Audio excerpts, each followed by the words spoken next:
The Language of Childhood Friends by C.J. It's Winter on AO3. Chapter 3. Not His Problem.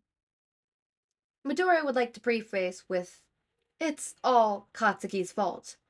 When Bakugo later tells their parents, he will start with, "Izuku started it."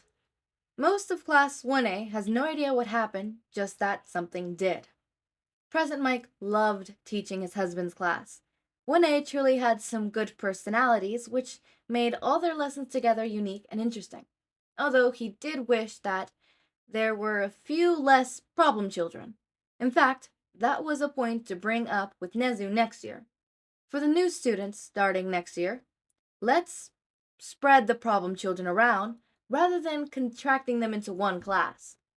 Talking of problem children, looking at the students assembled in front of him, he came to the startling realization that there were two problem children missing. The ultimate pair, if you will. The bell went, and the register filled in, and there was still no sight or sound of either Midoriya or Bakugo. It was 20 minutes into the lesson when the two burst into the room. Literally. It seemed like Midoriya had gone to open the door as he pulled his way into it. Bakugo had simply kicked it over, leading to Midoriya meeting the floor, very quickly, with a pointed curse in Bakugo's direction. 1A braced for an explosion, ready to duck under the seats, set their defenses. "Shut up, you damn nerd. We're fucking late." "It is not, and you know it." "Tsk. Whatever, shut up, you idiot." "No, I'm fine here. Hey, I'm getting up. I'm up." Izuku rolled to avoid the foot Katsuki had kicked in his direction before getting to his feet. "I'm sure this is an extremely interesting story." President Mike was quick to jump in before the two can start a fight, something their rivalry was infamous for. "A story you can tell me in detention, after school." He activated his quirk slightly to talk over the two groans of his statement. "As much as I like being the cool teacher, you are 20 minutes late. Take your seat, boys." As it turned out, President Mike never got to hear the story, as he passed the detention to his husband when he was needed down at his studio straight after school ended. In all honesty, Aizawa didn't mind being past detention duty. He knew how half an hour not spent doing paperwork, and probably could get away with a short nap so long as the problem children behaved. Spoiler alert, they did not. The teens were sat on opposite sides of the classroom, and as Aizawa started the usual spiel of no talking, stay in your seats, etc., etc., Midoriya was pulled out one of his notebooks as Bakugo sulked with his feet on the table. Not his problem. It was peaceful, it was quiet. Okay, it wasn't exactly quiet, with the two constantly fidgeting, but Shouta could sleep through that. Tapping was not his problem. Black hair covered his face as he leaned on his arms, already half asleep when... Oh, those little shits! That was Morse code. That was definitely Morse code. Now he knew what he was listening to. Tired eyes were able to pinpoint how Midoriya stopped writing to tap his pen on the table, and Bakugo knocked his shoe against the table to reply. But it wasn't until he really listened in that he realized he had no fucking clue what they were saying. Whatever Morse code they were using, it wasn't standard, hero, or military. Japanese code, which meant that they had their own language. He was not paid enough for this. "Are you two really talking right now?" His tired monotone voice echoed around the classroom as the Eagle Park's shocked and confused eyes darted to his slumped form. "I have not said a word since you told us to shut up. What the hell are you on about?" Bakugo sat on his chair properly, a win, and tapped something out that Midoriya frowned. Perhaps not a win. "That. I'm not stupid, you two. You are communicating." "Yeah, prove it." The blonde smirked, before glaring at whatever Midoriya replied with. "What are we saying then, if we are communicating?" "I don't know. You have a code, but I'm not stupid, Bakugo. So both of you sit..." You take that back, you son of a bitch! You take that back, you son of a bitch! Bakugo slammed his table with his fist.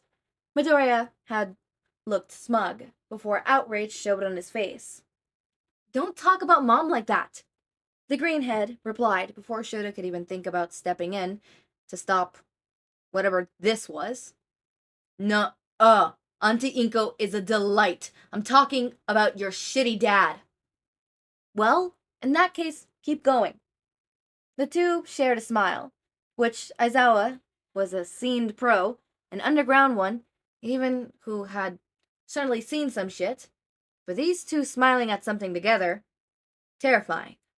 Before Bakugo tapped something out, the green-eyed child looked ready to launch himself at his friend. Honestly, Aizawa had no idea, and it was not his problem. Enough! Quirk activated.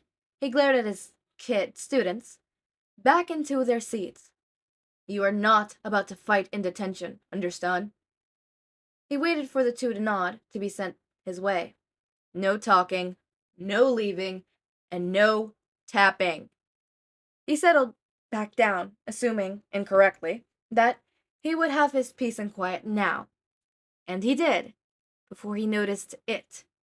It was a low, relatively quiet kicking. Both kids had their heads down and mouths shut, so it seemed unlikely that it was coming from one of them. Unlikely until he saw the way one of them would smirk or frown in the pauses between noises.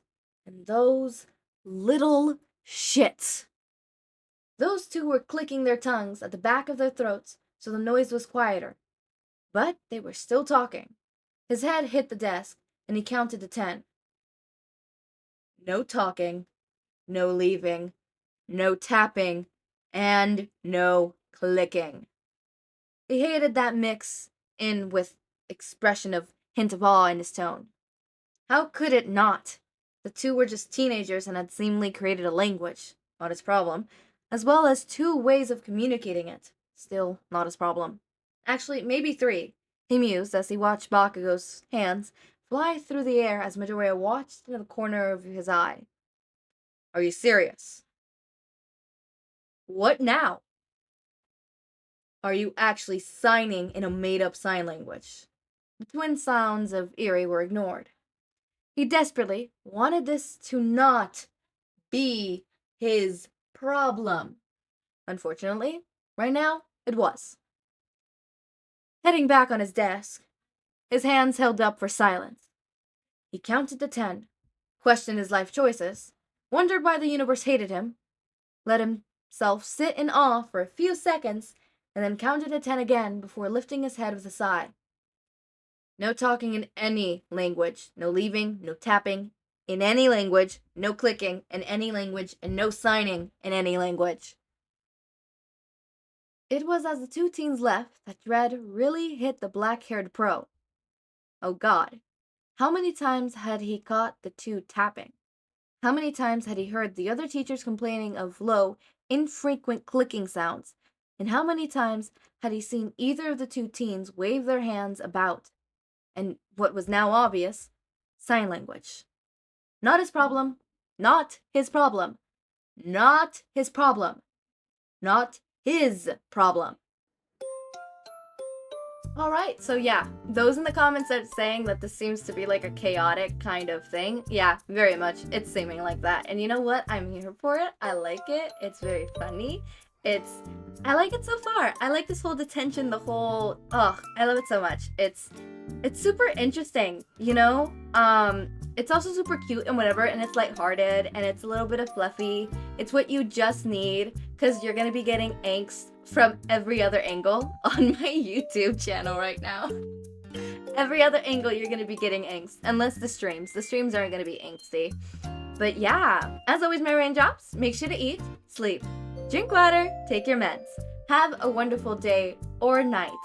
Link to my Discord server and socials are down in the description. Subscribe to see more of my content, and thank you so much for watching.